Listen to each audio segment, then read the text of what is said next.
N'hésitez pas à liker la vidéo si elle vous plaît et si vous êtes nouveau sur la chaîne, n'oubliez pas de vous abonner et d'activer la notification pour ne rater aucune de nos prochaines vidéos. On commence. Mongongo Kinshasa napesi bino mbote mingi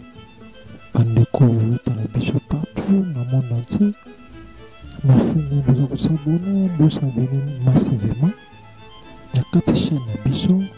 oyo boza décide mpona koyeba information nyonso ndenge ezala kaka bosabone mpo oyo ekomi likambo kamwa bato babengi biso susu mingi toza direct na kati ya plateau na biso kini avanaki ya komona motakalisation lisusu ya Eliane bafeno oyo azalaki ex mwasi ya Moïse Mbi oyo basala nzembo ya ye oyo video lisusu ya motakala ebimi mpona ye atindelaki mobali paraît-il atindelaki Moïse Mbi esali pasi mingi bacongolais eza nini 2020 yango eye mpona bino bachrétien to nini pourquoi soni ya boye ezosala pasi komona bavideo boye na réseaux sociaux komona bavideo ya boye na bawhatsapp bafacebook bainstagram komona basali na nzambe komona bato basala baclip neti fi oyo Eliane asala clip ya ye oyo moto nalingaki ye oyo azwaki mobala balox na kati ya clip wana akatisi soki ozomonake basala clip ya éducative ya nzambe pourquoi ntina niveau oyo eza pasi mingi mpona bacongolais lelo na ye na mawa makasi motema pasi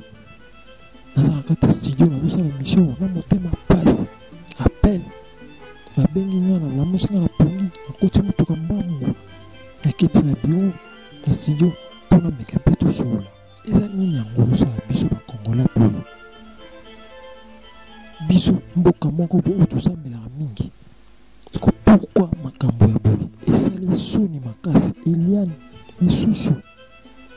tokaki Mai Kalambai tokaki Sediki Bodo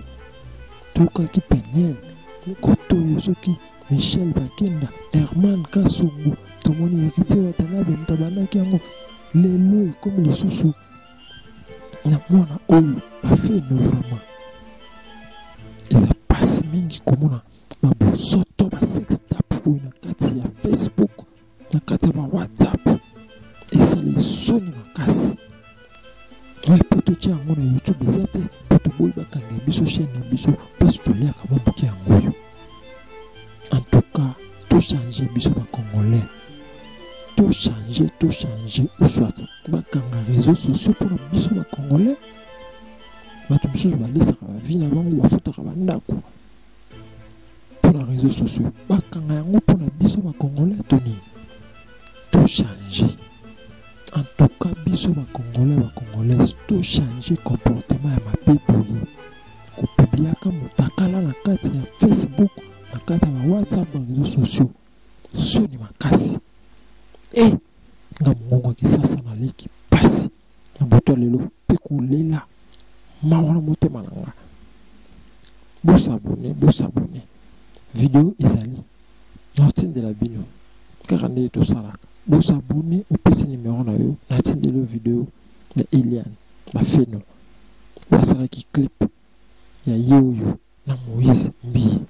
pasi makasi bandeko nanga bosabone massivement ezosala pasi